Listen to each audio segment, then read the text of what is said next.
Bom, sempre lembrando que eu não tenho nenhum interesse em bater de frente com as crenças de pessoas que estão convictas dentro de uma religião. Se você se considera assim, desconsidere este vídeo, assista outro. Agora, se você tem uma cabeça aberta, vamos juntos. Para existir uma decantação maior do Deus judaico-cristão, é preciso que exista algo que a igreja tirou durante muito tempo, durante a Idade Média, tirou da mão do povo e das pessoas e tal, que hoje em dia isso é praticamente impossível, a não ser que exista um Estado muito, muito perseguidor. Só vou fechar a janela aqui.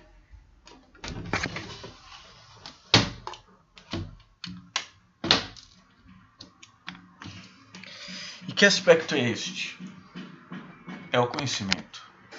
E quais são os objetos de conhecimento? São vários hoje em dia. Pode ser o Google, youtubers religiosos, de pastores e padres, né? Ou pode ser o livro.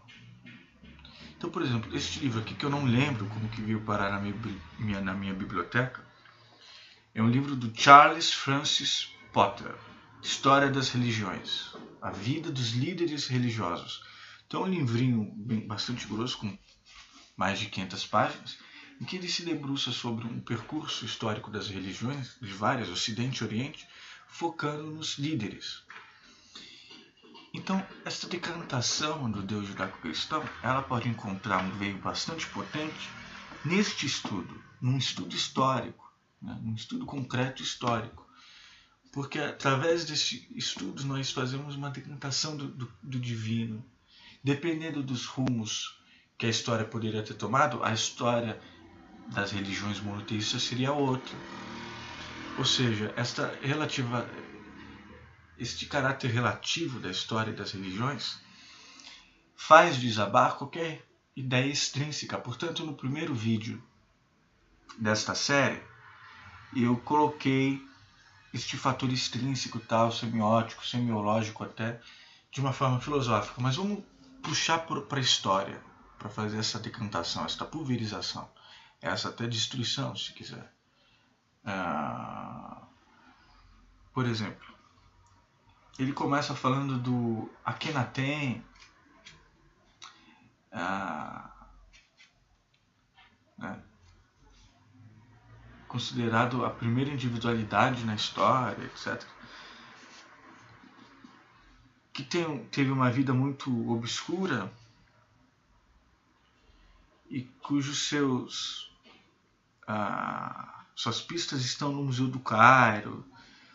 Né? Estamos falando, portanto, de um aspecto geográfico do Egito. Por exemplo, aqui se diz o seguinte: tivesse tido Akhenaten um Platão ou um apóstolo Paulo, e a história da religião seria bem outra. O Egito, e não a Palestina, seria a terra santa do monoteísmo moderno.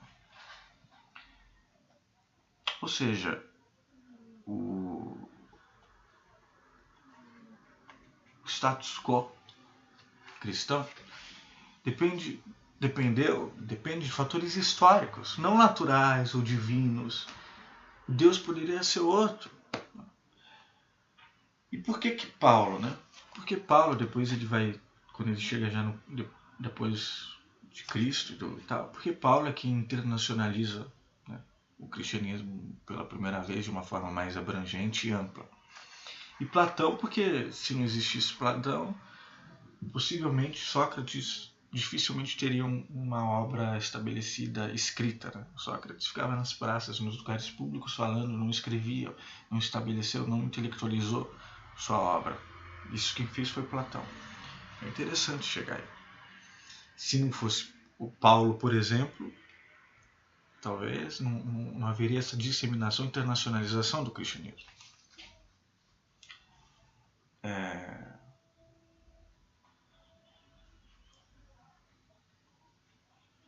a importância de Akhenaten na história da religião. Eu vou ler um trecho. A concepção de Deus deveria promanar no animismo cru, através do politeísmo, até a divindade tribal antropomórfica, e daí então para o monoteísmo altamente ético e espiritual. O que isso quer dizer? Ele está colocando aqui um histórico de Deus, um percurso, um trajeto social, político também, porque está sempre envolvido com o Estado nas suas diversas formas, monarquia, ou numa república antiga, ou numa... Enfim. Vou reler. A concepção de Deus deveria promanar, primeiro, do animismo cru, através depois do politeísmo, né, os próprios deuses panteão da Grécia Antiga, de Roma, etc., até dos egípcios depois, até a divindade tribal antropomórfica, que é daí que vem o monoteísmo altamente ético e espiritual. Estudar este percurso é interessante porque ele provoca uma espécie de decantação desta legitimidade natural ou divina, etc., que na verdade são construções sociais dos seus percursos. Pulando bastantes páginas, é onde chegamos justamente, onde eu estava falando da internacionalização, o começo da internacionalização do cristianismo. É um texto bastante longo, que eu não sei se eu vou ler inteiro, mas é importante esse primeiro parágrafo. Veja, o primeiro conselho cristão, né, o primeiro grande encontro, assumiu enorme relevância. Decidiu o mesmo se o cristianismo seria simplesmente uma seita obscura do judaísmo ou uma religião mundial. Em alguns decênios, os cristãos judeus formavam uma fração ínfima da grande igreja. A grande obra de Paulo, o apóstolo Paulo, a internacionalização do cristianismo, foi conseguida não só pelo preço dos sofrimentos experimentados em suas viagens missionárias, como mais ainda pelos seus esforços conciliadores naquele conselho. Ele conquistou o que queria, isto é, a libertação da jovem igreja de inúteis vantagens que, afinal, não passavam da sobrevivência de um costume bárbaro da religião fálica primitiva. Na realidade, ele ganhara ainda mais, porquanto, não obstante, outras controvérsias posteriores, ligadas a certas questões de costumes judaicos, a vitória de Paulo em Jerusalém, o encontrajara a pôr de lado a lei mosaica, quando esta obstava a aceitação do cristianismo pela audiência gentílica. Paulo manteve-se algum tempo ao lado de Barnabás, em Antioquia, ensinando e pregando, mas a febre itinerante fervia-lhe no sangue e o incitava a partir. Propôs a Barnabás uma visitação das pequenas igrejas que juntos estabeleceram na primeira excursão missionária. Barnabás prontificou-se a seguir Paulo, mas desejava que os acompanhassem João e Marcos também. A amizade entre Paulo e Barnabás foi empanada por forte discórdia, da qual resultou a partida do último com Marcos, embarcando ambos para Chipre, sem o apóstolo. Paulo escolheu então Silas, com quem tinha vindo de Jerusalém, seguindo os dois para a Síria e a Cilícia. Em sua segunda turnê missionária, Paulo não só visitou as igrejas fundadas antes com Barnabás, como também reforçou a fé dos prosélitos, ganhos pelos seus esforços individuais durante os 12 anos em que se seguiram sua própria conversão. Em Listra, tomou Timóteo na sua comitiva, companheiro que seria a alegria e a inspiração do resto de sua vida. O grande amor de Paulo por Timóteo era talvez em parte devido à circunstância de ser o jovem filho de mãe judia, o pai grego, o que simbolizava a missão do apóstolo. Percorreu os limites mais ocidentais da Ásia Menor e em Troas, no mar Egeu, teve uma visão, na qual lhe apareceu um homem que lhe pediria para vir à Macedônia, para auxiliar-nos. Paulo interpretou este sonho como um apelo divino, atravessando o mar para estender a sua obra de proselitismo a Filipe, Tessalônica, Bérea e até Atenas e Corinto. O apóstolo não foi recebido tão entusiasticamente como na Ásia Menor. Ao chegar a Corinto, estava completamente desanimado, mas o seu êxito aqui o encorajou sobremaneira, demorando-se em suas vizinhanças mais ano e meio. Depois ele fala dos primeiros livros do Testamento, etc, etc, etc. A prisão de Paulo, em Roma, o apelo a César, na Espanha, as últimas cartas, o lugar de Paulo na história da religião. Ou seja, não é só um caráter antropológico ou do homem estar no centro e tal, mas são construções sociais. São construções sociais. Valores que têm um percurso, como o percurso de Deus que eu disse aqui, do animismo cru, ao politeísmo, a uma divindade tribal, até este Deus mais judaico-cristão, há um percurso histórico que vai sendo construído, né? Construído por vários fatores, fatores de controle, de submissão, fatores imanentes mesmo de uma espiritualidade ou de uma necessidade. Essa decantação que é propiciada pela história, ela é muito significante. Tem mais um trecho.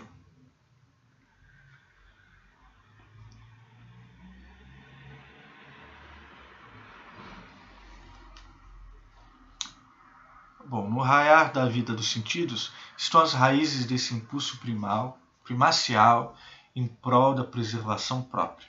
De fato, faz ele parte do imperativo vital. A religião é inseparável da vida e vice-versa. Bom, isso depende muito. Quando o homem sente o seu... Pode existir outros fatores que substituem a religião, ou a força e potência da religião para o indivíduo, ou mesmo um coletivo, uma sociedade. Quando o homem sente o seu desejo de viver, e viver rica e abundantemente, impedido e coartado pelo que lhe parecem forças cegas e necessidades materiais, busca a ele aliados e reservas. Nas primeiras eras, procurava-os no exterior, fora de si próprio. A princípio, julgara havê-los encontrado sob a forma de objetos naturais, cristalizando-se destarte o estágio da religião denominado animismo. Pedia socorro e por vezes pensava obtê-lo a pedaços de pau e a pedras, ao trovão nas montanhas, as próprias montanhas majestosas, ao sol todo-poderoso e às estrelas silenciosas da noite. A esta adoração da natureza sucedeu o chamado politeísmo, uma simples extensão do animismo, em que se atribui personalidade aos espíritos dos objetos naturais. Isso sempre me pareceu mais significante, mais direto, mais interessante do que um Deus judaico-cristão, uma forma extrínseca e ilusória. Se a grande pedra no cume do morro na Palestina ou o negro meteorito de Meca o socorrera, então deve ele o benefício ao espírito que reside naquele lugar, o anjo guardião da pedra, nome que conferira ao espírito, ao mesmo passo que o endeusava. Em seguida, rompeu a guerra entre deuses e deusas no espírito dos homens, reinava o conflito no Olimpo. Finalmente, um grande deus ganhou ascendência sobre os demais e governou o panteão. Júpiter tornou-se supremo. Em outro país, Yahweh triunfara sobre Baal, Chemosh e Ashtoreth. Aos deuses mais conspícuos, os homens faziam apelos em quadras de provação. A eles traziam oferendas de gratidão em dias de glória. Deles promanavam ao seu pensar as reservas, a força crescida no momento preciso, o mágico reforço que o habilitavam a vencer o inimigo. Mais tarde, os deuses menores foram eliminados do panteão, assomando o monoteísmo. Moisés ouviu Yahweh dizer: não terás outros deuses. A etapa seguinte no progresso do pensamento humano foi a do gradativo aperfeiçoamento da moral ligada a um só Deus. O ciumento Yahweh, Senhor dos Exércitos, que ordenava a matança de crianças inocentes, o assassínio dos prisioneiros, o estupro de mulheres aprisionadas, que chancelava a trapaça quando pela mesma se lhe dedicavam maiores sacrifícios e despojos, este Deus, mercê dos ensinamentos de profetas sinceros, tornou-se um Deus da justiça, da verdade e finalmente da beleza e do amor. O Deus do homem evoluiu com o homem.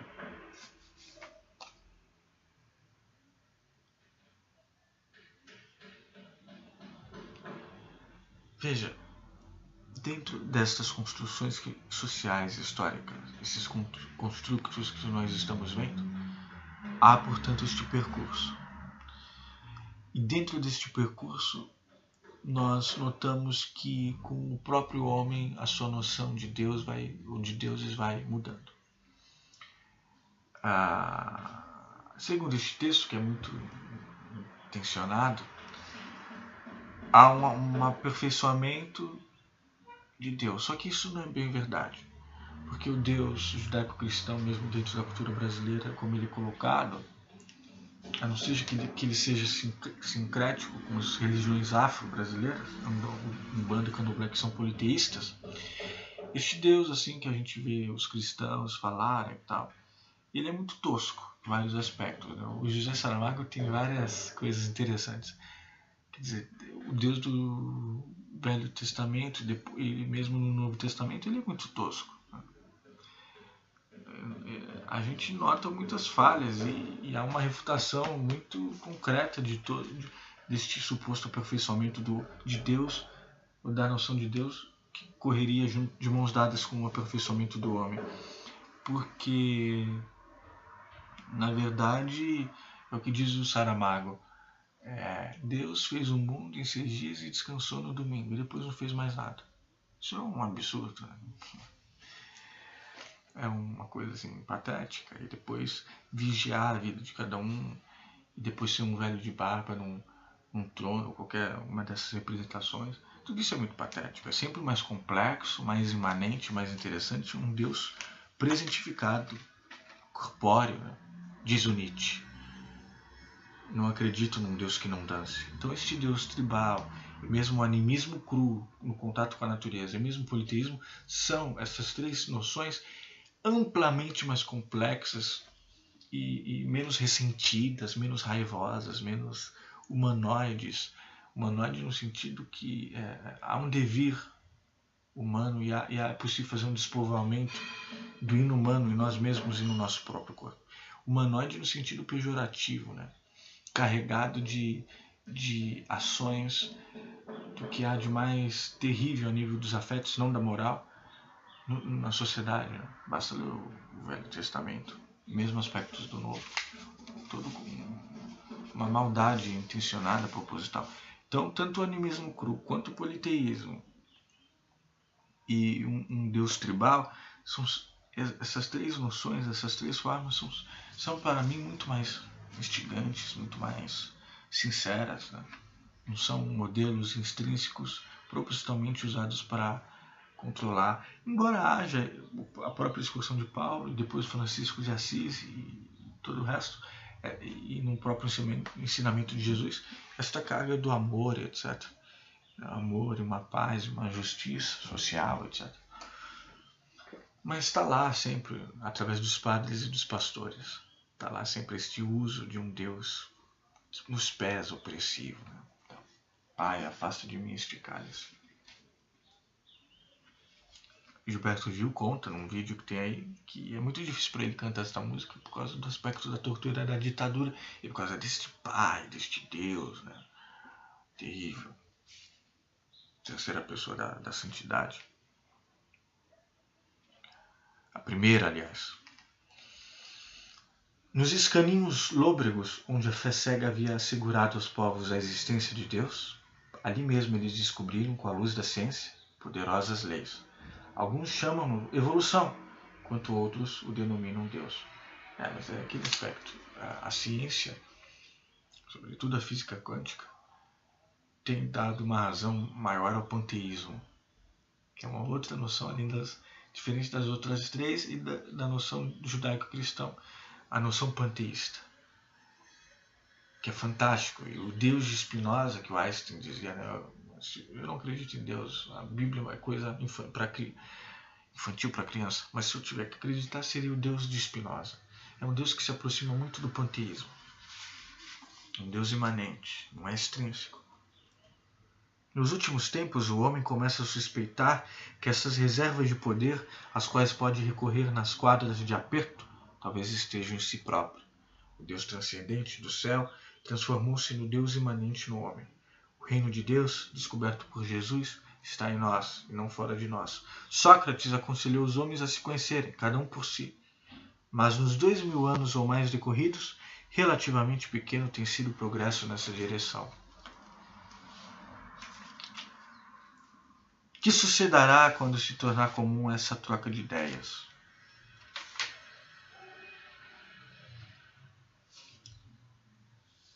Não há muito, disse o professor Whitehead, que ele é muito interessante. A decadência do cristianismo e do budismo como influência determinante sobre o pensamento moderno deflui em parte do fato de cada religião haver se ocultado indevidamente das demais. O pedantismo satisfeito da sapiência e a confiança de beatos ignorantes têm se unido para revelar cada religião à luz de seu pensamento próprio. Em lugar de inquirir entre si, a fim de encontrar expressões mais profundas, têm elas permanecido fechadas e isentas de fertilização. Mas existem os encontros interreligiosos que são muito significativos. Porque a experiência espiritual ela está em todas as religiões. É que há muito misticismo e muito controle mesmo.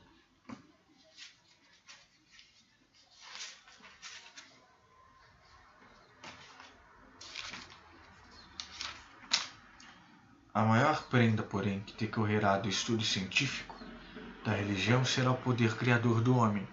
Diz o homem há muito que Deus foi o Criador. Esta crença deu lugar a deduções curiosas e anormais, tais como a atribuição a um Deus antropomorfo da criação de uma terra física e como pó desta da criação do homem.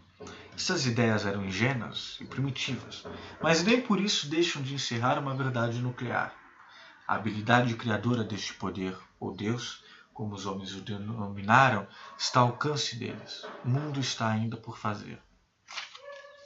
Então, neste vídeo, passando dos 20 minutos, eu quis trazer uma decantação do Deus judaico-cristão, vendo, portanto, primeiro o aspecto dos constructos, das construções sociais, das formações sociais, se certos fatores ou personalidades não existissem ou tivessem tomado outras decisões, a história seria outra.